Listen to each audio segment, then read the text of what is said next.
শরদিন্দু মণ্ডলের ভাবনা ও পরিকল্পনায় তুলসীঘাটা দেশবন্ধু সংঘের পরিচালনায় শঙ্কর শিপ্রা ফাউন্ডেশন ও মলায়না টুয়ার ব্যবস্থাপনায় চিত্তরঞ্জন দাসের তিরোধান দিবস উপলক্ষে তার আবক্ষ মূর্তি উন্মোচিত হল। অনুষ্ঠানে বিশেষ অতিথি হিসেবে উপস্থিত ছিলেন পরিচালক স্বপন সাহা, অভিনেত্রী দেবিকা মুখার্জি, নাট্য ব্যক্তিত্ব সঞ্জীব সরকার, পরিচালক তন্ময় মণ্ডল ও সমাজসেবী এবং অভিনেতা সুমন পান্ডা।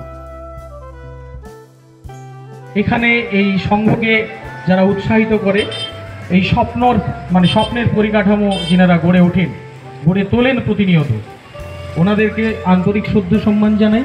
এটা ছোটোবেলা থেকে ভাবনাটা, অনেক ছোটোবেলা থেকে স্বামী বিবেকানন্দকে ভালোবাসি। আর সেই সঙ্গে এই স্বামীজিকে বসানোর পর তো আরও অনেক ক্লাব আমাদের সাথে যোগাযোগ করেছে। নেতাজি যুব সংঘ বা দেশবন্ধু ক্লাব, যেটা চিত্তরঞ্জন দাসের মূর্তি উদ্বোধন করলাম আমরা 16ই জুন, ওনার 100তম প্রয়াণ দিবসে। তো এই ভাবনা ছোটোবেলা থেকে খুব ভালোবাসি, বাংলা শিল্প সংস্কৃতিকে ভালোবাসি। তো আপনাদের আশীর্বাদ থাকলে আরও আগামী দিনে বসাতে পারবো।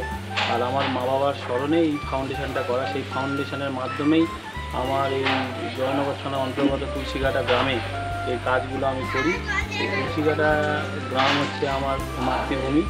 আমার মা বাবার স্মরণে শঙ্কর শিপ্রা ফাউন্ডেশন, সেই ফাউন্ডেশনের মাধ্যমে কিছু আমি গান কলকাতা থেকে আনি, সেখান থেকে এই কাজগুলো করি। তো পাশে থাকবেন, ভালোবাসবেন, আশীর্বাদ করবেন। নমস্কার।